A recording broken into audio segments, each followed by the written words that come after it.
अस्सलाम वालेकुम। उम्मीद है आप सब लोग खैरियत से होंगे। प्रीवियस लेक्चर में हमने डेंसिटी ऑफ मोड्स को स्टेप बाय स्टेप देखा था और उसकी डेरिवेशन की थी।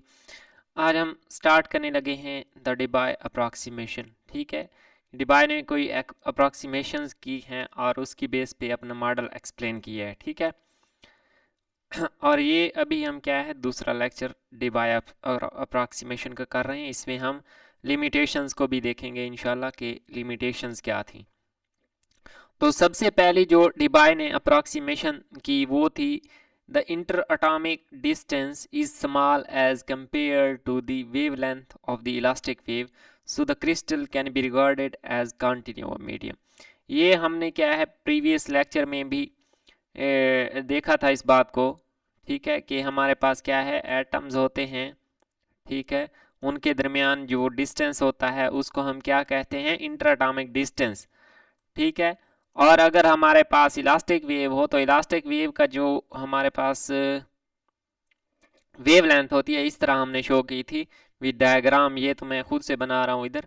तो देखें इसका वेव लेंथ ज़्यादा है, इसका इंटर एटॉमिक डिस्टेंस कम है। अभी तो ये एक मैं वैसे दिखा रहा हूँ, लेकिन ये वेव लेंथ काफ़ी ज़्यादा होती है, जिसके मुकाबले में ये एटम्स क्या है आपस में अटैच नज़र आते हैं, मतलब कॉन्टिन्यूस नज़र आते हैं, एक दूसरे के साथ मिले हुए नज़र आते हैं। ठीक है, तो ये बात है। ठीक है, पहली हमारे पास क्या है डिबाय ने जो अप्रॉक्सीमेशन की वो ये थी।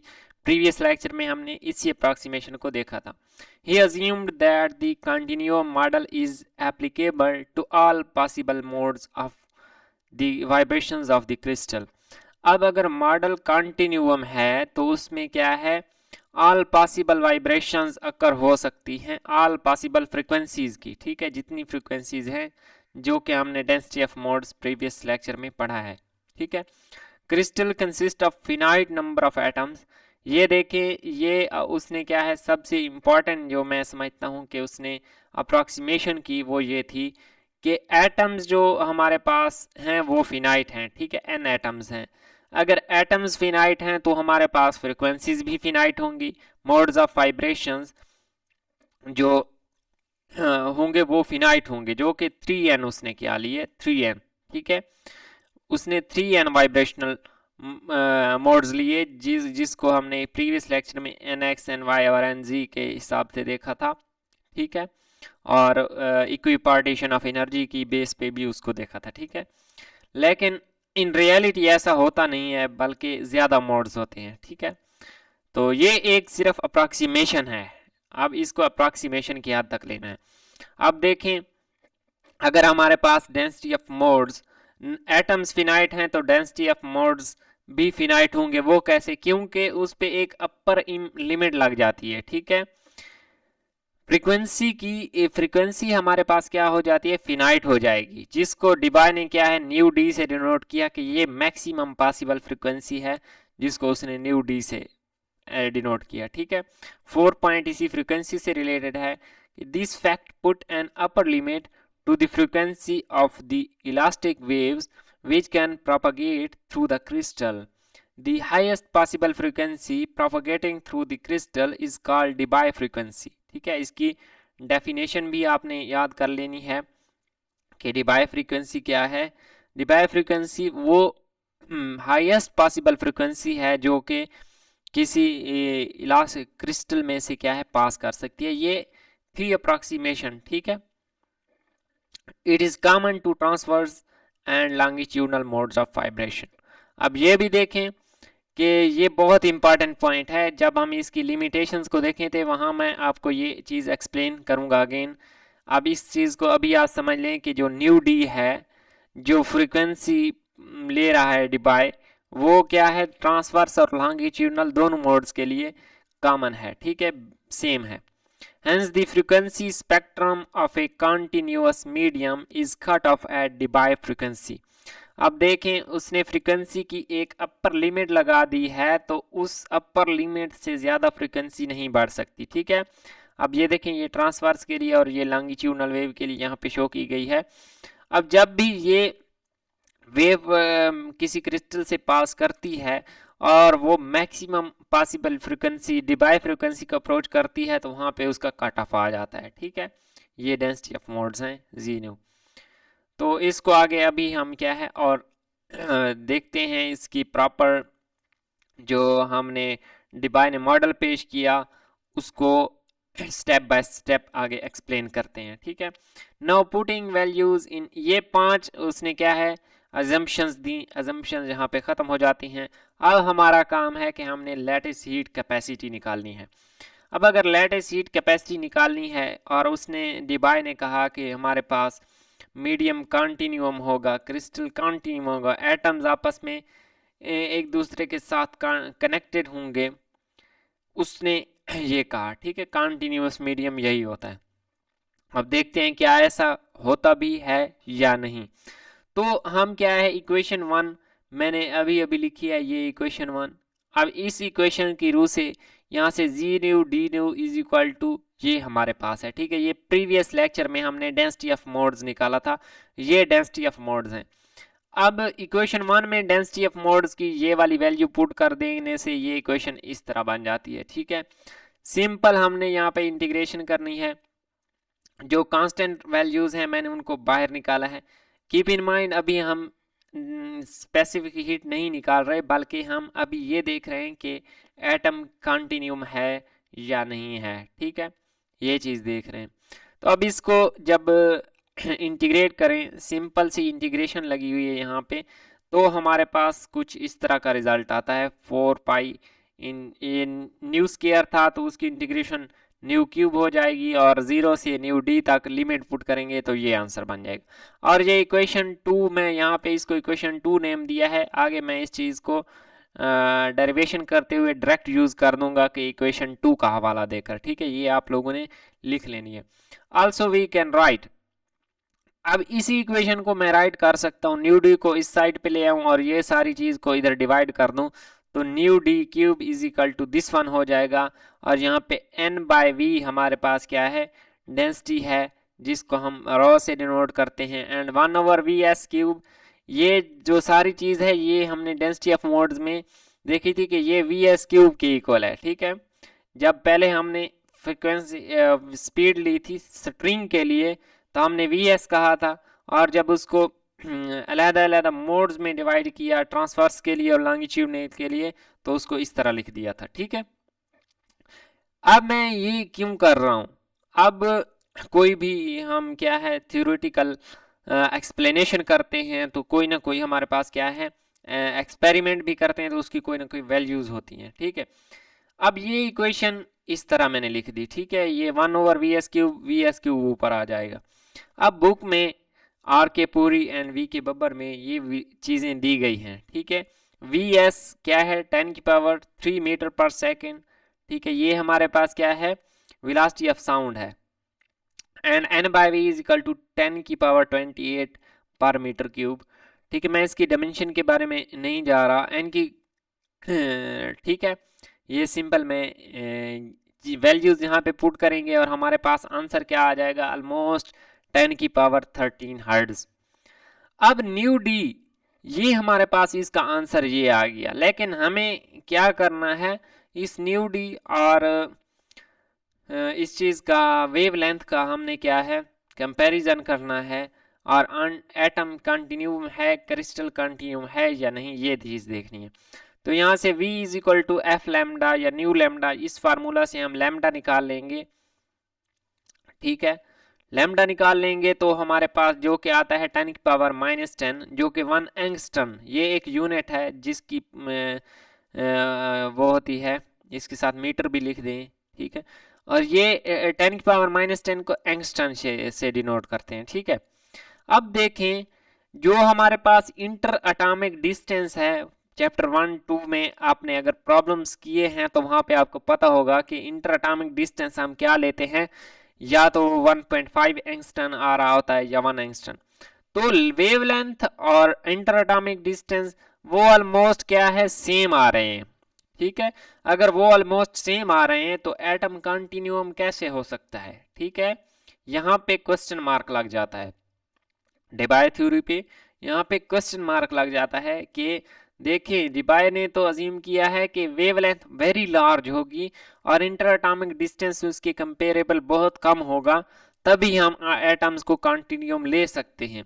लेकिन अब हम इस चीज़ को देख रहे हैं कि इंटर एटॉमिक डिस्टेंस और जो वेवलेंथ है वो ऑलमोस्ट सेम आ रहा है। तो एटम कॉन्टिन्यूम कैसे होगा, क्रिस्टल कॉन्टिन्यूम कैसे होगा, तो ये क्या है, उसकी वैलिडिटी पे एक क्वेश्चन मार्क है। खास तौर पे particularly in the high frequency region, जब फ्रिक्वेंसी हमारे पास हाई होगी तब ये हमारे पास क्या है, स्पेशली ये केस होगा।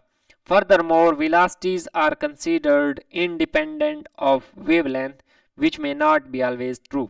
अब देखें जो वेलोसिटी ली जा रही है वो भी वेवलेंथ के इंडिपेंडेंट ली जा रही है, ठीक है, इस मॉडल में। ठीक है, जो इसका एक ड्रॉबैक है, आगे इसके ड्रॉबैक्स या लिमिटेशंस वो हम लास्ट पे पढ़ेंगे। यहाँ पे मैंने जस्ट ये बुक पे दिया हुआ था तो मैंने एक्सप्लेन कर दिया है कि ये क्या बात लिखी हुई थी। अब हम इसका latest heat capacity model start करने लगे हैं, ठीक है, जो कि हमेशा से हमने तीसरे मॉडल पे हैं, उनको 3 स्टेप में डिवाइड कर लेते हैं और उसको 3 स्टेप्स में कर लेते हैं। पहले स्टेप में हमने क्या है, average energy of harmonic oscillator find करनी होती है, दूसरे में टोटल एनर्जी, और तीसरे में विद रिस्पेक्ट टू टी उसका डेरिवेटिव ले लेते हैं और हमारे पास हीट कैपेसिटी आ जाती है। अब देखें फर्स्ट स्टेप में हमने क्या है, एवरेज एनर्जी फाइंड करनी है। तो average energy quantum using Planck's theory, the average energy of an oscillator having frequency nu at temperature T is given as, ये बुक में दी गई है, इसकी अलहदा से डेरिवेशन है जो कि हम यहाँ पे नहीं कर रहे क्योंकि वो रेलिवेंट नहीं है हमारे पास। हमें चाहिए सिर्फ average energy of the harmonic oscillator जो कि बुक वाले ने दे दी है और हमने उसको पिक कर लिया है, ठीक है। ये था फर्स्ट स्टेप। दूसरा स्टेप है, हमने क्या करना है, उसकी टोटल एनर्जी फाइंड करनी है। पहले हम क्या करते थे, जस्ट उसको 3n के साथ मल्टीप्लाई किया और टोटल एनर्जी आ गई, लेकिन यहाँ पे हमारे पास ऐसा नहीं है। क्यों? क्योंकि यहाँ पे हमने डेंसिटी ऑफ मोड्स को डिफाइन किया है कि हमारे पास डिफरेंट डेंसिटी ऑफ मोड्स होते हैं, तो इसलिए अब हम इसको 3n के साथ मल्टीप्लाई नहीं कर सकते, बल्कि हम एक मोड की एनर्जी देख लेते हैं जो कि D E is equal to ये 1 होगी, ठीक है। ये क्योंकि ये जो डेंसिटी ऑफ मोड्स हमने निकाला था ये यूनिट फ्रीक्वेंसी के लिए निकाला था, तो अब ये यूनिट एनर्जी इसको कह सकते हैं, ठीक है। अब इसको दोनों साइड पे क्या है, इंटीग्रेट करेंगे। लिमिट कहाँ से कहाँ होगी, 0 से न्यू डी तक, ठीक है। मैक्सिमम पॉसिबल फ्रीक्वेंसी कहाँ, न्यू डी तक हो सकती है, ये अभी हमने पढ़ा है, ठीक है। अब यहाँ पे जी न्यू डी न्यू की वैल्यू पुट कर देनी है और ई बार जो कि एवरेज एनर्जी है अभी हमने फाइंड की है, g nu d nu previous lecture में फाइंड किया था, सिंपली यहाँ पे वैल्यूज पुट कर देनी है। नेक्स्ट स्टेप में यहाँ पे जो भी कांस्टेंट आ रहे हैं, कांस्टेंट का मतलब है ये नहीं है कि उनकी वैल्यूज चेंज नहीं होंगी, कांस्टेंट का मतलब है इस इंटीग्रेशन के हिसाब से जो चीज़ें कांस्टेंट आ रही हैं, ठीक है। जो चीज़ें कांस्टेंट आ रही हैं उनको मैंने पहले लिख लिया और बाकी चीज़ों को क्या है इस तरह। अब देखें, अब इक्वेशन 2 देखें, अब इक्वेशन 2 ये सारी चीज़ इक्वेशन 2 में किस चीज़ के इक्वल थी, 9n over new D cube के इक्वल थी। तो इस सारी चीज़ को मैंने, आपने इक्वेशन 2 लिखी हुई होगी, इस सारी चीज़ को मैंने क्या है इक्वेशन 2 से 9n over new D cubes के साथ रिप्लेस कर दिया है, ठीक है। अब हम इसमें कुछ अज्यूम कर लेते हैं ताकि हमारी जो इंटीग्रेशन है वो इजीली सॉल्व हो सके, ठीक है। हम लेट करते हैं, let x is equal to H nu over K B T. K B हमारे पास क्या है, बोल्ट्जमैन कांस्टेंट है, टी टेम्परेचर है, न्यू फ्रीक्वेंसी है और h हमारे पास क्या है, ये भी एक कांस्टेंट है, ठीक है। ये के बी हमारे पास क्या है, बोल्ट्जमैन कांस्टेंट है और h हमारे पास क्या है, प्लैंक्स कांस्टेंट है। अब देखें ये तो x है, अगर हमारे पास मैक्सिमम फ्रीक्वेंसी होगी, न्यू डी होगी, तो वहां पे x की वैल्यू मैक्सिमम होगी, ठीक है, क्योंकि यहाँ पे फ्रीक्वेंसी चेंज हो रही है। जब हमारे पास फ्रीक्वेंसी मैक्सिमम होगी तो ये चीज मेरे पास क्या है, मैक्सिमम होगी, xm होगी, ठीक हो गया। ये हमने देख लिया, ठीक है। अब देखें न्यू, यहाँ से हम न्यू की वैल्यू निकाल लेते हैं, कहाँ से, इसी x में से, ठीक है। x में से देखें, x को मैं न्यू को एक साइड पे रहने देता हूँ, बाकी चीज़ों को दूसरी साइड पे ले जाता हूँ, तो न्यू इज इक्वल टू के B T over H into X, ये वैल्यू आ जाएगी। और अगर ये x की वैल्यू दी गई है, मैं यहाँ से dx निकालना चाहूँ, या इस वैल्यू से मैं डायरेक्ट डी न्यू लिख दूँ, d nu is equal to के B T over H into d x, ये मैं लिख सकता हूँ। तो ये वाली वैल्यूज अब उठा के सिंपली यहाँ पे पुट कर देनी है, ठीक है। ये वाली वैल्यूज सिंपली यहाँ से उठा के यहाँ पे पुट कर देनी है। अब मैं यहाँ देखें, ये चीज़ तो इंडिपेंडेंट है इस सारी चीज़ के, तो यहाँ पे सिंपली हमने क्या है, लिमिट कहाँ 0 से एक्स एम तक हो जाएगी, क्योंकि हम क्या है एक्स एम में अब सिस्टम को ले रहे हैं। पहले हमारा सिस्टम देखें अगेन, आप कहेंगे कि यहाँ से न्यू डी निकालें और न्यू डी की वैल्यू इस फॉर्म में पुट करें, नहीं। देखें यहाँ पे डी न्यू है तो हम सिर्फ न्यू डी ले रहे हैं, अगर हम यहाँ पे डी एक्स लें तो यहाँ सिर्फ एक्स एम लेंगे, ठीक है, जो उसकी मैक्सिमम वैल्यू आती है। अब सिंपली यहाँ पे हमने वैल्यूज पुट कर देनी है। देखें सबसे पहले में एच एज इट इज आ जाएगा न्यू क्यूब, देखें न्यू की वैल्यू ये है तो इसका क्यूब ले लेना है सिंपली, ठीक है। डी न्यू की वैल्यू अभी हमने निकाली है, ये मौजूद है, ये यहाँ पे मैंने पुट कर दी। और H nu over K B T हमारे पास एक्स के इक्वल है, तो हमने सिंप्लीफिकेशन कर ली। अब इसमें से जो चीज़ें कांस्टेंट हैं, अब इंटीग्रेशन हमारी एक्स के हिसाब से हो गई है, जो चीज़ें कांस्टेंट हैं उनको मैं बाहर निकाल लेता हूँ, ठीक है। मैंने इसको एज इट इज़ बाहर निकाल लिया और इस चीज़ को भी एज इट इज़ बाहर निकाल लिया, लेकिन इसके अंदर एक्स मौजूद था तो एक्स को मैंने किया है एक्स क्यूब रहने दिया है, ठीक है। और ये एच और ये एच आपस में क्या है, कैंसिल यहाँ पे नहीं करने, बल्कि ये वाला एच इस एच से आकर कैंसिल होगा, जो कि मैंने इस नेक्स्ट स्टेप में किया है, ठीक है। तो ये बन जाएगा 9n के बी टी। और ये हमारे मेरे पास सारी चीज़ क्या बन रही है, मैंने यहाँ पे ये अलामत यूज़ की हुई है कि मैं कुछ स्टेप यहाँ पे डायरेक्ट कर रहा हूँ, ठीक है। अब देखें के बी टी ओवर एच, इधर मेरे पास क्या है न्यू डी है, तो मैं अगर न्यू डी को इसके अंदर लिख दूं K B T over H nu D और सारे का क्यूब, तो सेम बात होगी, ठीक है। और एच न्यू डी और इस पे मैं ये वाली टर्म डिवाइड कर दूं तो भी मेरे पास क्या है, इक्वेशन पे कोई फर्क नहीं पड़ेगा। ये मैंने क्या है एक स्टेप डायरेक्ट लिख लिया, क्यों, क्योंकि मैं डिबाई टेम्परेचर को हम यहाँ पे डिफाइन करवाने वाले हैं, जो कि डिबाई ने डिफाइन करवाया था। और अगर हम इसको डिफाइन ना भी करवाएं और इसको इसी तरह लेकर चलते रहें तो रिजल्ट पे हमारे पास कोई फर्क नहीं पड़ेगा, ठीक हो गया। अब हम क्या है डिबाई टेम्परेचर पे आ जाते हैं। H nu D over K B हमारे पास क्या है डिबाई टेम्परेचर है। अब अगर आप देखें जो हमारे पास आइंस्टाइन टेम्परेचर था थीटा ई था, वो क्या था, ठीक है, वो भी सेम इसी तरह। आइंस्टाइन टेम्परेचर को भी देख लेते हैं, ये देखें ये आइंस्टाइन टेम्परेचर ये था H nu over K B, ठीक है, एच ओमेगा नॉट, ठीक है। यहाँ पे ये फ्रिक्वेंसी है, लेकिन इस केस में हमारे पास फ्रिक्वेंसी है न्यू डी, तो ये भी वही है सेम, और इसमें कोई चेंजिंग नहीं है, यहाँ पे फ्रिक्वेंसी की जगह न्यू डी है, ठीक है, जो मैक्सिमम पॉसिबल फ्रिक्वेंसी है। तो ये मैंने वैसे बता दिया, ठीक है। अब देखें theta D is equal to H nu D over K B, और एक्स एम की वैल्यू क्या थी H nu D over K B T, ठीक है, एक्स एम की ये वैल्यू थी। अब यहाँ पे अगर मैं देखूं K B H nu D over K B किस चीज़ के इक्वल है थीटा डी, और टेम्परेचर एज इट इज के इसके नीचे आ जाएगा।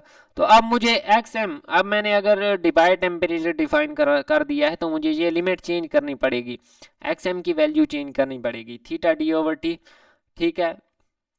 और H nu D over K B इसकी जगह मैं थीटा डी लिख दूंगा, सिंपल सा स्टेप है इसमें। अगर कोई बात समझ नहीं आई तो आप अगेन भी पूछ सकते हैं। अब इसको मैंने इक्वेशन 3 का नेम दे दिया है।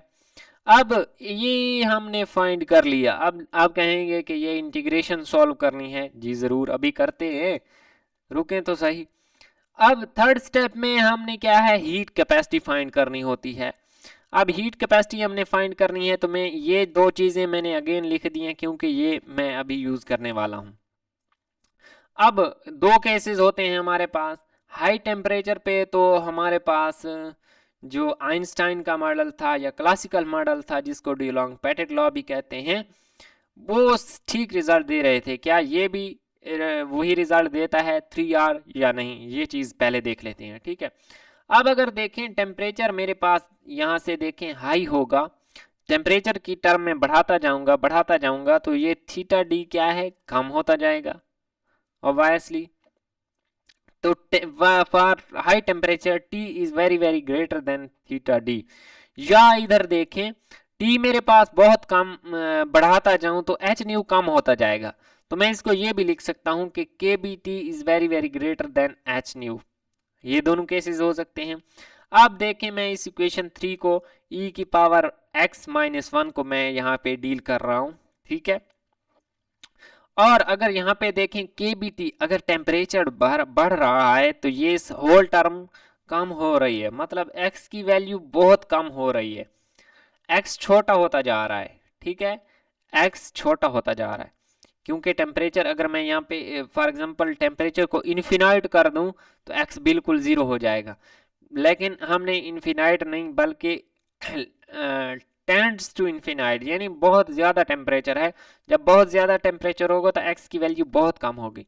तो मैं e की पावर x माइनस 1 को क्या लिख सकता हूँ, यहाँ पे मैं सीरीज खोल देता हूँ, 1 plus X square over 2 plus higher order terms, और ये -1 एज इट इज आ जाएगा, ये 1 और ये -1 कैंसिल। अब देखें x मेरे पास पहले भी बहुत छोटा है, ठीक है, और अगर मैं उसका स्क्वायर लूंगा तो वो और छोटा हो जाएगा, तो मैं ये टर्म भी निगलेक्ट कर सकता हूँ और सिंपली e की power x minus 1 equal to x आ जाएगा। और सिंपली हमने क्या है यहाँ पे ये चीज़ पुट कर देनी है। फॉर हाई टेम्परेचर की बात मैं कर रहा हूँ, ये चीज़ पुट करेंगे और ये बनेगा एक्स स्क्र के मैं इंटीग्रेशन करूँ तो एक्स क्यूब ओवर 3, और 3 वाला इस पे क्या है 3 आ जाएगा, 3n k B T into this one.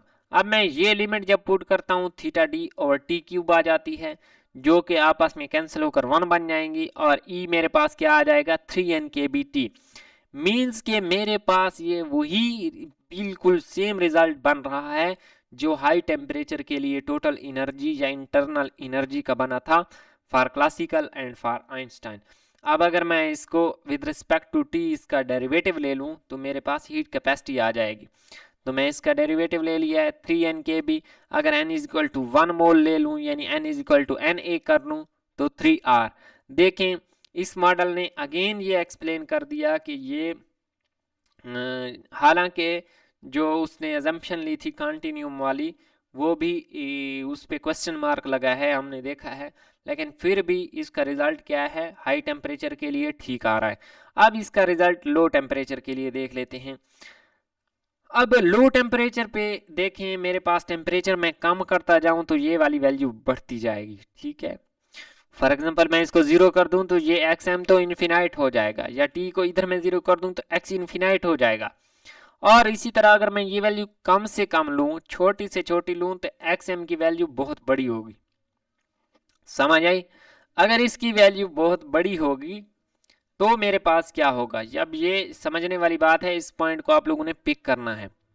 ठीक है, ये ऐसा इन रियलिटी होता नहीं है कि वो है, देखें टेंस टू मैंने लिखा हुआ है कि वो अप्रोच करेगा एग्जैक्ट इन्फिनिटी, उसकी वैल्यू नहीं आ सकती।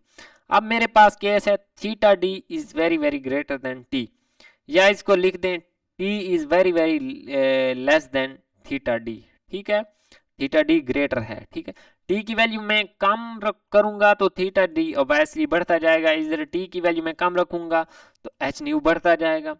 It means x is very large. अब x की वैल्यू बहुत लार्ज है तो मैं क्या लिख सकता हूँ, अगर मैं फॉर एग्जांपल कहूँ को ये बहुत लार्ज वैल्यू है, e की पावर इन्फिनिटी है, तो ये सारी टर्म इन्फिनिटी हो जाएगी, और इन्फिनिटी से प्लस या -1 करें तो उस पर कोई फर्क नहीं पड़ता।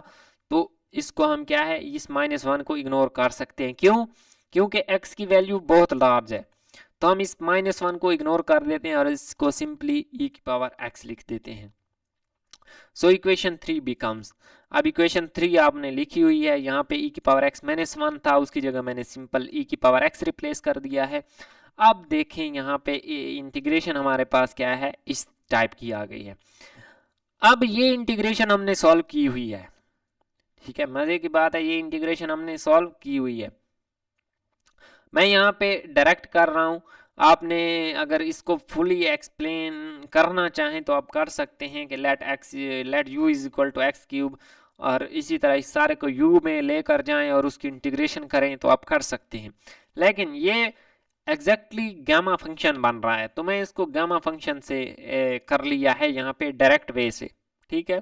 अगर गामा फंक्शन क्या होता है, G gamma is equal to 0 से इन्फिनिटी x की पावर z -1 e की पावर -x dx, ठीक है। अगर मेरे पास x वेरिएबल है तो उसको हम इस तरह लिखेंगे।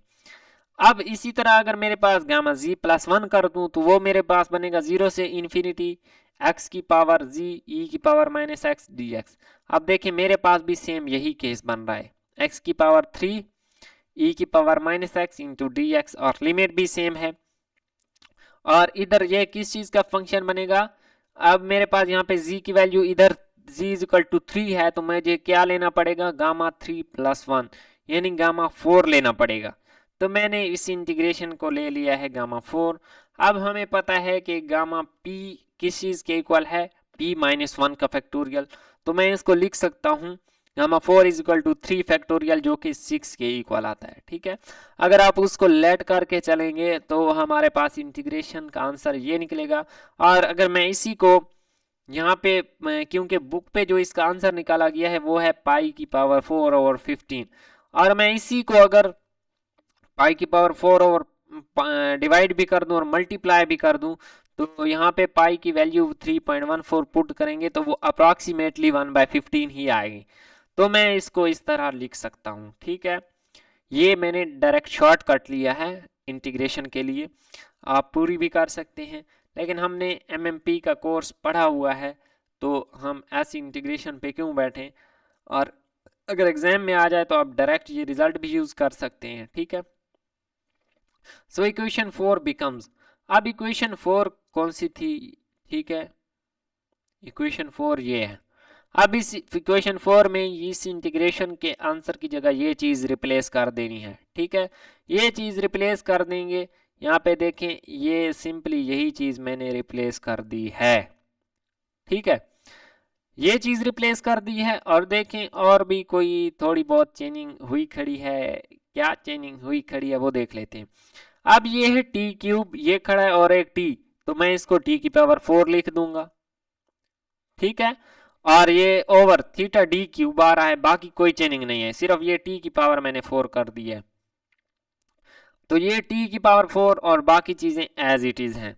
अब देखें एनर्जी हमारी पास टी की पावर 4 में आ गई, और हमें पता है कि लो टेम्परेचर पे हीट कैपेसिटी टी क्यूब में आती है। जब इसका हम with respect to T derivative लेते हैं, कांस्टेंट को मैंने बाहर लिख लिया और टी की पावर 4 का डेरिवेटिव आ गया 4t की पावर 3। अब 4 3 12 N K B over theta D cube by 4 over, ये वाला देखें यहाँ पे क्या था 15, ठीक है 15 था, लेकिन यहाँ पे 15 से 5 कैसे आया है, इसको मैंने 3 पे डिवाइड कर दिया है और इसको भी 3 पे, तो ये 3/5 बना है, ठीक है, ये स्टेप था। अब ये मेरे पास कुछ इस तरह ये आंसर बन गया है, और ये चीज़ क्या है, cube law, T cube law इसको पढ़ते हैं। ये टी क्यूब लॉ को क्या है फॉलो कर रहा है, और n is equal to N ले लें 1 मोल के लिए, तो मेरे पास रिजल्ट क्या बनेगा, ये रिजल्ट बनेगा, ठीक है। ये रिजल्ट हमने बना लिया। अब देखें C V is directly proportional to T cube. अब देखें ये मेरे पास टी क्यूब लॉ को अप्रोच डायरेक्टली उसके डायरेक्टली प्रोपोर्शनल है, और हमने एक्सपेरिमेंटली भी यही चीज़ ऑब्जर्व की है कि at low temperature heat capacity is directly proportional to T cube. तो हमने क्या है एक वेल और रिजल्ट हासिल कर लिया है, ठीक है। और यहाँ पे बुक पे इसकी लिमिट भी दी गई है कि t is less than equal to theta d/10, ये चीज़ होनी चाहिए, ठीक है। अब मैं आपको बुक दिखा देता हूँ। अगेन एक चीज़ थोड़ी एक्सप्लेन करनी है। अब अगर आप आर के पुरी की बुक देखें तो उसने हाई टेम्परेचर और लो टेम्परेचर केस लेने से पहले एक डिबाई फंक्शन भी यहाँ पे क्या है उसको लिखा है, और इस सी वी की वैल्यू को उसने डायरेक्टली इस तरह लिख दिया है, ठीक है। और अगर आप ये भी देखना चाहें तो आप देख सकते हैं, मैंने कहा आप को दिखा दूं, ठीक है।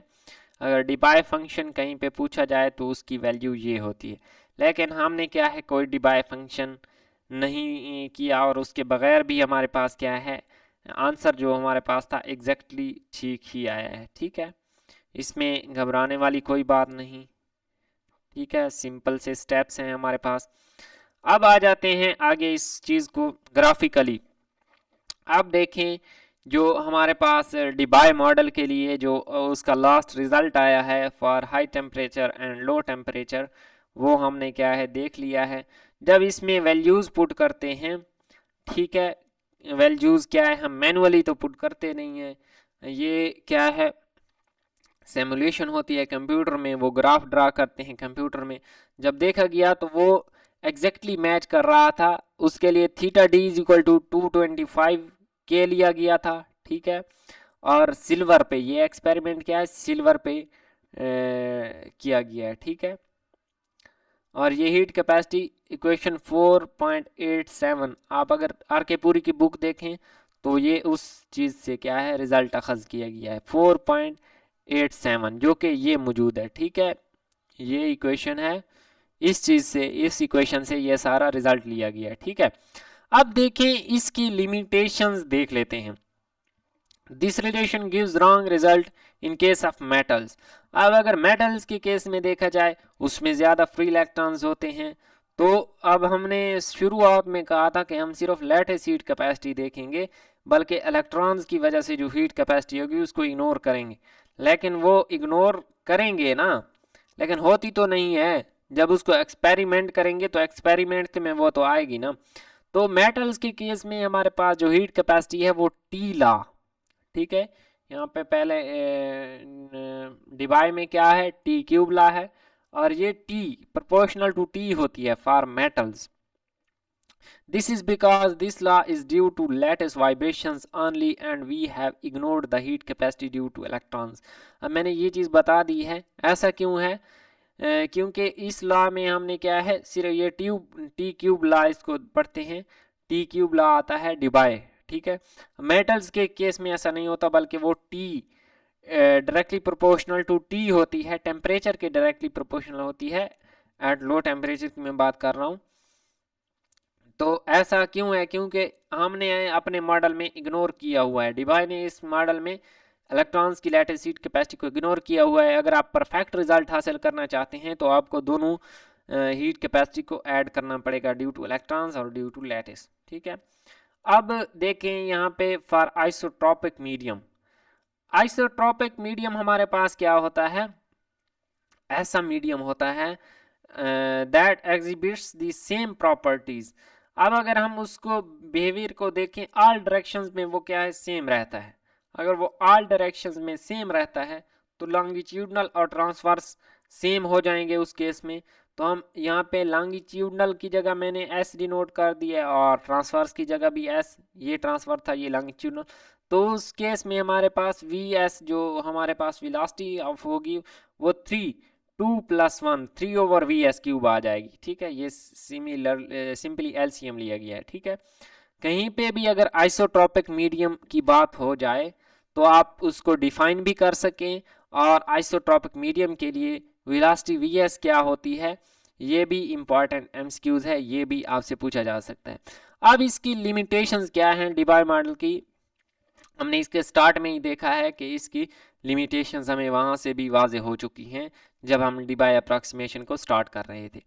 Limitations for Debye model of lattice heat capacity are as follows, ठीक है। The Debye continuum model is valid only for long wavelengths only. अब ही हमने देखा है ये चीज़ कि हमने जो वेवलेंथ निकाली थी वो शॉर्ट निकल रही थी, तो उसलिए हम क्या है उस पर क्वेश्चन मार्क लगा दिया था। Only low frequency are active in this solids. अब अगर लॉन्ग वेवलेंथ या लो फ्रिक्वेंसी की बात की जाए तो वो सेम होती है। क्यों? क्योंकि फ्रिक्वेंसी और वेवलेंथ आपस में इन्वर्सली प्रोपोर्शनल है। अगर एक चीज़ लॉन्ग होगी तो दूसरी क्या है, शॉर्ट होगी। ये हमारे पास क्या है, क्यों इसको कहा गया है कि ये इसकी लिमिटेशन है? क्यों? क्योंकि उसने अप्रॉक्सीमेट किया, अज्यूम किया हुआ है कि एटम कॉन्टिन्यूम है, तो कॉन्टिन्यूम के लिए हमारे पास वेवलेंथ का बहुत ज़्यादा होना ज़रूरी है। दूसरी चीज़ है, as solid is considered to be an elastic continuum which should possess infinite frequencies. अब देखें हमने दूसरी अजम्पशन क्या ली थी कि जो हमारे पास क्रिस्टल है वो इलास्टिक कंटिन्यूम है, मतलब उसमें ऑल फ्रिक्वेंसी की वेव्स पास कर सकती हैं। लेकिन जो क्या लिया था, वाइब्रेशनल मोड लिए थे, वो हमारे पास क्या है, 3n थे। क्यों? क्योंकि हमने फिनाइट नंबर ऑफ एटम्स लिए थे। तो ये इसका एक ड्रॉबैक है। ठीक है, इसमें होना तो ये चाहिए था कि ऑल पॉसिबल मोड्स इंक्लूड करें, लेकिन उसने क्या है, सिर्फ 3n मोड्स इंक्लूड किए। अब नेक्स्ट है, cut off frequency is assumed to be same for both transverse and longitudinal waves. ये अभी अभी हमने इसी लेक्चर में देखा है। मैंने आपको कहा था कि मैं आपको लिमिटेशंस में बताऊंगा। तो ये देखें, जो न्यू डी था, जो कट ऑफ फ्रिक्वेंसी हमारे पास क्या है, डिबाई फ्रिक्वेंसी ही कट ऑफ फ्रिक्वेंसी होती है। तो वो हमारे पास क्या है, ट्रांसवर्स और लॉन्गिट्यूडनल दोनों के लिए सेम ली गई है। लेकिन ऐसा नहीं होता, वो हमारे पास अगर सेम ले लें तो जस्टिफाई करना मुश्किल है। ठीक है, उसकी वैल्यूज़ क्या है, कट ऑफ फ्रिक्वेंसी की डिफरेंट हो जाती हैं। ठीक है, क्योंकि ये हमारे पास क्या है, सेम नहीं होती। Nu D is not same for both. According to Debye theory, theta D is independent of temperature. अब थीटा डी हमारे पास क्या था, H nu D over K B, जिसमें टेम्परेचर की टर्म तो नहीं आ रही, लेकिन टेम्परेचर वो उसने इंडिपेंडेंट लिया। लेकिन ऐसा होता नहीं है, बल्कि ये चीज़ भी टेम्परेचर पे डिपेंड करती है। ठीक है, क्योंकि फ्रीक्वेंसी टेम्परेचर के साथ क्या है, चेंज हो सकती है। ठीक है, the theory does not take into account the actual crystalline nature of solid. The theory can not be applied to crystals comprising more than one types of atoms. अब देखें, पूरी थ्योरी को एक्सप्लेन करते हुए हमने एक बार भी नहीं कहा कि हमारे पास एटम्स डिफरेंट, एक एटम इस तरह का है और एक और तरह का है, नहीं, बल्कि सारे एटम्स हमने सेम लिए हैं। थ्योरी को एक्सप्लेन करते हुए सारे एटम्स क्या है, सेम लिए गए हैं। तो ये भी इसका एक ड्रॉबैक है। अगर हम डिफरेंट डिफरेंट एटम्स लें तो ये उस चीज़ को एक्सप्लेन नहीं कर सकती। The theory completely ignores the interaction among the atoms and contribution of electrons. अब देखें, यहाँ पे इलेक्ट्रॉन्स का जिक्र ही नहीं हुआ इस थ्योरी में, कि इलेक्ट्रॉन्स की वजह से जो हीट कैपेसिटी है उसका यहाँ पे जिक्र ही नहीं हुआ। तो ये हमारे पास क्या है, एक और ड्रॉबैक है डिबाय थ्योरी का। ये कुछ इसके इम्पॉर्टेंट ड्रॉबैक थे, मैंने ऑलमोस्ट तो बुक से ही यहाँ पे लिख दिए हैं आप लोग को समझाने के लिए। ये बहुत इम्पॉर्टेंट थे। अब इंशाल्लाह नेक्स्ट ये चैप्टर यहाँ पे कंप्लीट हो जाता है। नेक्स्ट चैप्टर के लिए नेक्स्ट में भी प्लेलिस्ट बन जाए या इसी प्लेलिस्ट में लेक्चर्स अपलोड होंगे इंशाल्लाह, तो आपने वो ज़रूर देखने हैं अगर आपको मेरी वीडियोज़ अच्छी लगती हैं तो। ठीक है, best wishes for all of you. ठीक है, मिलते हैं इंशाल्लाह नेक्स्ट वीडियो में। अगर किसी पॉइंट की समझ नहीं आई तो आप कमेंट सेक्शन में पूछ सकते हैं। अगर आपको नोट्स चाहिए तो नोट्स भी आपको प्रोवाइड कर दिए जाएंगे। ठीक है, अल्लाह हाफिज़।